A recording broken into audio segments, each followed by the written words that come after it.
மரியாதை செய்யாம அனைத்து உயிர்களிடத்தும் அன்பு செலுத்துவதே உண்மையான இறை வழிபாடு. ஏன்னா இறைவன் அன்பே உருவானவர். நீங்க எல்லா தெய்வங்களையும் இடைவிடாம விழுந்து விழுந்து வணங்கிட்டு சக மனிதர்களையும் சக உயிரினங்களையும் நீங்க மதிப்பு மரியாதை தராம அவங்க மனசை நீங்க கஷ்டப்படுத்துனீங்கன்னா இறைவனுடைய அருள் உங்களுக்கு சிறிதும் கிடைக்காது.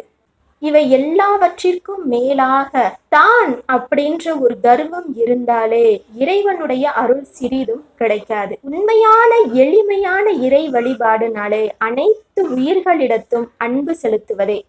இறைவன் அன்பு வடிவானவர். அதனால அனைத்து உயிர்களையும் நம்ம உள்ளன்போடு நேசிக்கும் பொழுது அந்த இறைவனே உங்களை தேடி வருவார். நம சிவாய.